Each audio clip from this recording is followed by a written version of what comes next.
We are going to have our first ever Writer's Way episode here. So let's make sure that we're connected first. Connecting. Excited to see some familiar faces here. Okay, cool. It's happening. So what we're going to do now is we're going to try to invite somebody. There she is. Let's see. Invite to join. I haven't met her yet in person. I've only met her in the Substack world. And is it working? Did we do it? Yes, I'm here. Fun. Well, this is my virgin voyage with doing a two-person live on Substack. So it's so nice to meet. Really? I was just taking note of the fact that there's so many people on Substack that we meet and we kind of get to know because we read what they write and we see their image and kind of think the person. But Yeah. this is taking it to a new level, isn't it? It is completely, because we've had hardly any, if any at all, conversations or communications.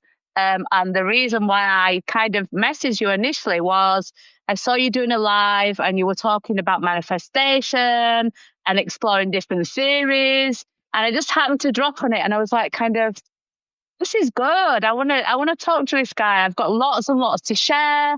And you just get that inspiration. And I was like, yes, let's do this. Well, first and foremost, I just want to say hi to the folks that have joined us. Very exciting. So this is going to be the first maiden voyage of a new series. For those of you that know me personally, I'm the host of the Make Sense with Dr. JC podcast, which is something I've been doing for a long time.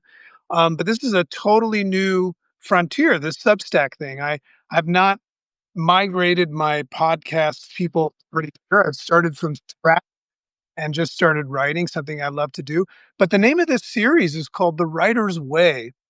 And you're going to experience it for the first time. And it's just this idea of handling 3 different topics. And we'll be together for a maximum of 30 minutes. And this will live here. We're going to talk about, we're going to meet this individual here. And there's all different levels. We've got people coming on this show. And I didn't even tell you this, Nicola, but we have people coming on this show that have like 60,000 subscribers. Isn't that crazy? And like Same. full-time income from Substack. Like, woo, doesn't that sound fun? So we're going to learn a little bit about what people write about, what their passion is, why, but also we'll get a little bit of their current reality and experience using the platform of Substack. Because I know a lot of people want to know about, the tools. I find that when I first got to Substack, thank God for YouTube, because I had no idea what I was doing. I just figured, hey, I'm going to write stuff and everybody's going to love me, but that's not the way it works. So I want to wishful thinking.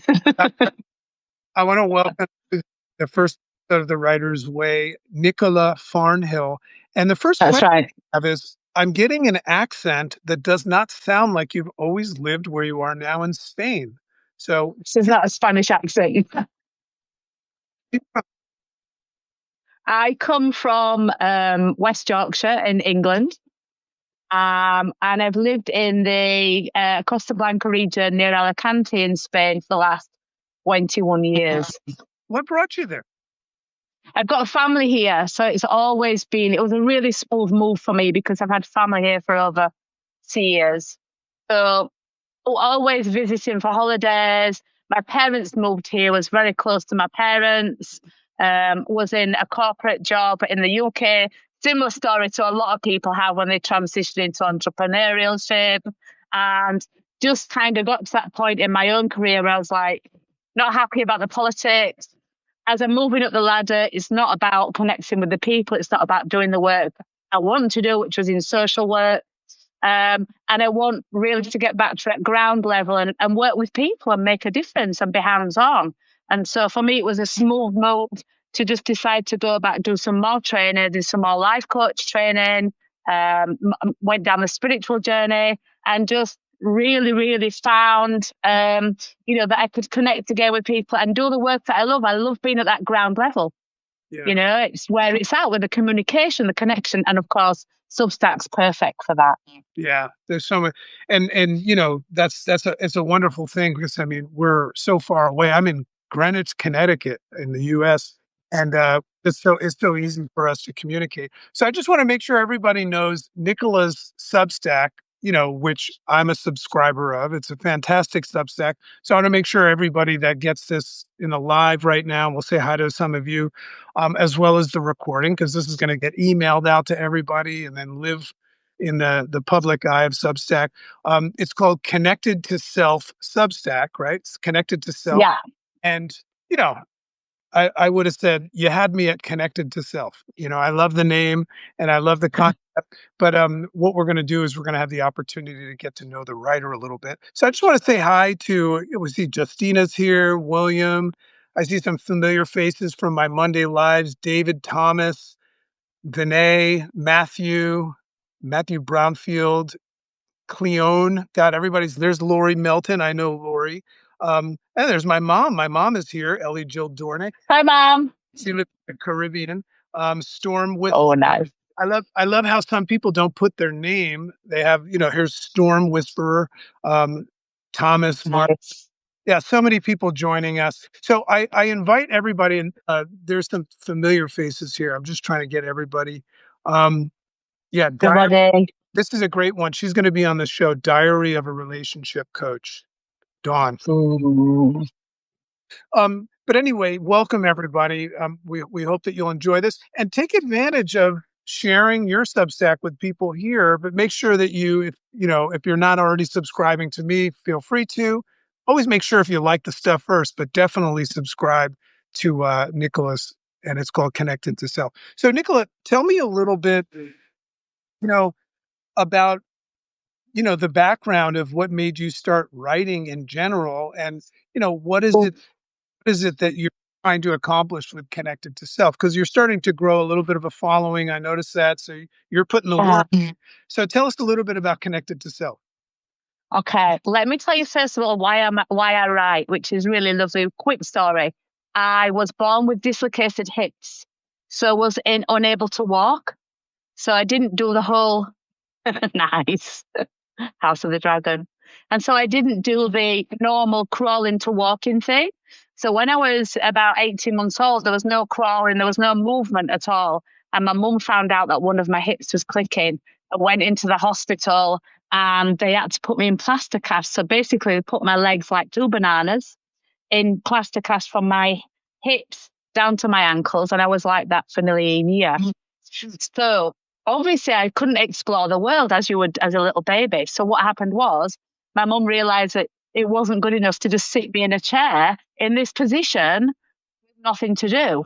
So she taught me to read and write really early and gave me books so I could actually explore the world while sitting. So that was kind of, it's interesting to look at how some of the misfortunes of life end up guiding us exactly where we need to be. So privileged. And I guess at the time I didn't feel privileged at all. And I'm sure I kicked up a real fuss of not being able to move. But what that taught me, and I'm sure this resonates with so many people. You can actually explore the world from a piece of writing, gain a different concept, a different perception of life. And it just brought the magical world of books and writing into my heart. And I would say that that's where it started. So basically, from being born to now, it's just been a love, a passion, a way of discovering. I've traveled quite a lot, but I've always felt that connection to traveling into other people's minds, not just in different locations. So I've always wrote, it's always been my love. And I guess it was my savior in a way as well. It's interesting to look at that. I think a lot of writers will, find that it's very therapeutic. For me, writing began. I'm actually publishing my first book, believe it or not, in February of So 2000. exciting. Very excited about that. It only took me 8 years to get ready for that. But I think we've all got that story. started for me as just journaling. It was like a personal growth thing where I would just Yeah. allow myself to journal. And then I just noticed that some of the stuff that I wrote sounded pretty cool. And then I started to translate that. That's how I started my podcast. Is I would write something and I would say, "Hey, I'm going to do a podcast episode on that." So I resonate. Yeah. So tell us a little, we're in a new world here as I sit in front of all these books. I'm a big fan of reading actual paper books. One of my best friends is Jim Quick, who teaches people speed reading and memory retention. So, you know, Oh, yeah. I'm a big, big reader. But I'm very, very much into online writing. It's very interesting. It didn't used to exist. So tell us a little bit about, you know, your experience with, starting the connected to self. Like, what is it about? What are you writing about? What can people expect about that? Well, I think I started on Medium, which is where a lot of people started their journey, and then obviously transitioned to Substack. But for me, because I had that strong, always had that strong connection with writing, it is my first, most healthiest way of expression. Mm, And so for me, I've got a huge humanitarian soul and a passion to make the world a better place. It drives me. At times, I don't need anything else but that. It gets me up out of bed on a morning, and I wake up with that inspiration every day and that passion, and I feel so blessed for that. It came through a lot of trauma that I had as a child, through physical things and other things. Feeling blessed for it all now. At that place. And so it was an easy transition for me to kind of know, collaborate all the resources that I've had to use to recover from the things I've gone through in my life, and also my career as a social worker, therapist, and a coach, into writing. So it was a natural thing for me. So I feel so blessed, and most people's journey are. We have to come through this kind of hardship and all these things that I've experienced, my healing journey, my ongoing journey, of growth and exploration and spirituality very much now. It was always a natural transition that I would do that through writing, because even though I've pushed myself to go out and do the public speaking and, hold lots of different groups and all sorts of things now, it's still the way that I express myself the best. And I think once you can find that, then you can really portray your story and get the message across. So connect with yourself, very much about. At the time when I got the business name, I had no real idea what it meant, and that sounds a little bit crazy. I had some idea, but it came to me. It felt right. And as the years have gone on, because I've been in this business for over 15, 16 years now, I came to realize, and have very much so recently, that it was about the disconnection of your authentic self that happens through trauma. And in the last couple of years, it's really coming to the all things self. We need to be connected to our authenticity, because the last one we become right. through trauma. And so, yeah. Yeah, I think authenticity is a currency that is becoming more and more valuable the less authentic our society gets. I'm not even sure if the generation that's coming up, I have a 15-year-old daughter, and I think she's pretty special, but her generation, I don't know if they're even caring about authenticity anymore because they live in such an inauthentic way. So Yeah. I want to hit on something. A lot of people, because I also want to give tangible things that people can use to navigate their next steps as writers and stuff. You mentioned that a lot of people write, start on Medium, which is a great platform. But then you said you transit. Do you no longer write on Medium, or do you do both? No, no, I'm slowly transferring all my material onto Substack. Tell me why Yeah. you. I think because being really honest, I've got some amazing material. I feel worthy of being paid for it. Okay, so there's no pay over at Medium. Not now. It used to be, but it's gone down so much. And for me, having done this work for so long, I have a lot of value to offer. I feel there's interesting question here around monetizing and getting the subscribers. And I work a lot with people around fear and about faith. And I honestly believe that we all hold value. If we've got something to talk about. We've got whether it's fiction or whether it's non-fiction. For me, a huge fear around actually saying I've got something of value, something of worth. And I always want to be where, for me, if you get paid really well, then people are getting a lot of value. I think that's where you need to be. So that's why I transitioned. But also, what I've found, that was the initial thing, but what I've found, the backstory of that now is the community is great. The authenticity is off the scale. The care, the intention is amazing. So that kind of is a blessing and an absolute wonderful surprise. Yeah, I moved over for the monetization because after doing the job for so long, I really, really feel like I've got something to share of value. Although obviously I've got subscribers, which I'm happy to serve. I've got clients that I do one-to-one at home and coaching things, so there's nothing going on. For me, was the real reason why. I'm so Authentic. I'm so happy that you mentioned that. There's this starving artist element to, right? Yeah. Oh, and it's funny because, when I'm an entrepreneur, like my podcast has advertising on it and stuff. And it's just this weird space where people like feel bad about making money doing something like that. So I'm so happy that you said that because I think it's important for writers, and things are changing fast. We're seeing people. I have people that are making 3 6 figure incomes writing on Substack. So this is not just. I mean, we're going to talk about paid subscribers and things like that because a lot of people are just starting, but some people have like 30,000 paid subscribers, and they're not people that you necessarily would know, not famous authors and stuff.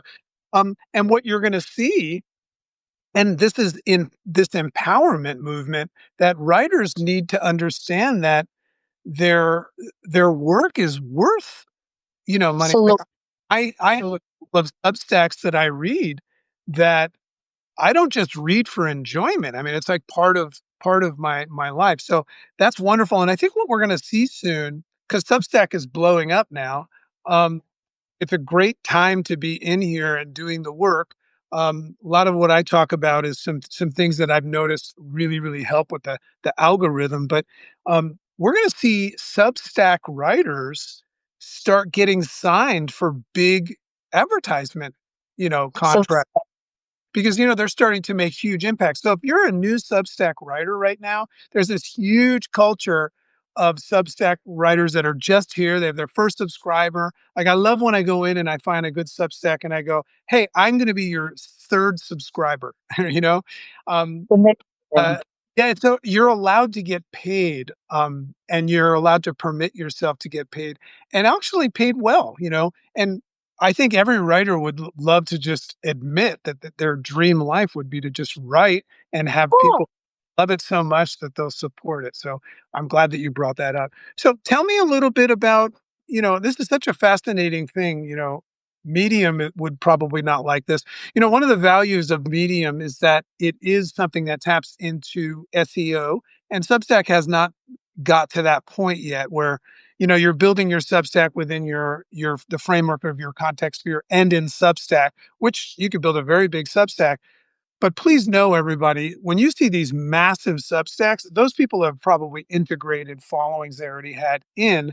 So don't get in an imposter syndrome or comparative reality there. You can have like 10 subscribers right now, and a year from now have 1,000 and continue to go.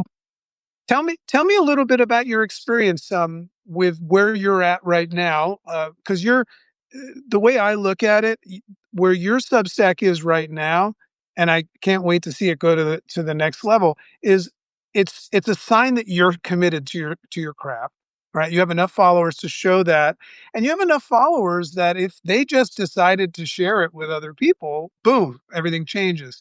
So oh. a little bit about what your strategy has been. I know that you come from an authentic place, but what has your strategy been to build your Substack for those that are listening and saying, what do I do next? I think for me, it's finding first of all that you're passionate about, and this is where my spirituality comes in, because regardless of what's going on in my world, I am consistent. I'm consistent. I'm showing up, because for me on a spiritual level, consistency, we need to grow a vessel big enough within it to hold the success that we want to have. Because if you're not in a place of how being able to hold that amount of success that you want, if you don't feel that you're good enough, or you're not committed to your cause or whatever, then even if you create that success, it'll fall apart. So for me, my strategy is that, and there's different views on this. I know what my niche is. I know what my niche is. I know what I want to deliver. I'm committed to continuously growing in that area myself personally, so I can deliver the best that I can. I show up every day. Maybe I have sometimes one day off in the week when I need a break, or at the weekend, but it's a consistency. I know that it's about connecting with your audience. It's about being that person that's always there, that's got something to offer. But at the same time, being real and authentic enough to be able to say, you know what, guys, I've got nothing today. And it's okay to have nothing. And that's fine within my niche, because sometimes we just, it's fine to say that as well. But for me, it's about building, it's about a spiritual aspect. The skills and the strategies, yeah, doing the notes, it's great, absolutely. Thinking about, connecting, it's considering how you're going to connect in your newsletter. I have to confess, I'm not too great at right now, but I'm willing to work on that. I'm willing to work with other people and collaborate and build this community. But to be honest, I believe that my growth right now is purely down to having a commitment to my cause, and not get too attached on the days where there's no subscribers, where there's no connection, where there's nobody commenting. Those are the days where sometimes we can feel like I can't continue with this amount of discipline and commitment and consistency. If you can push through and keep attached to the end goal, or wherever you see your that growing, it's going to keep you moving forward. Consistency builds. Yeah. I think it always comes down to um, a scale of deposits versus withdrawals. Um, I just think that, a couple of things I'm pulling from you that I completely align with is that you got to know your niche. And if you don't know your niche, allow yourself to write and navigate it and find out. Like you don't one thing I can tell you is that as a writer, you don't have to be perfect before you start, right? You're never going to be perfect. So that would be silly. Um, Yeah. I just want to share the concept of collaboration because I'm just starting the process of collaboration. I've built my Substack now, to where it's approaching 1,000 completely organically, but it's been by providing consistency, not just in my posts, but also in the notes section where I'm interacting with people.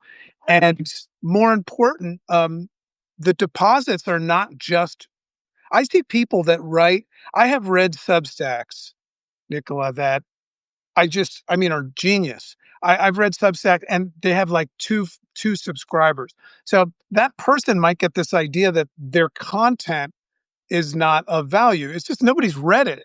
Nobody's read your content and seen how much it's wonderful is. So that's a message that I have to everybody is, if you love your content and it comes from the same place, an authentic place like Nicola, then you go for it. You keep going. But if you want people to see it, remember, this is a social media platform.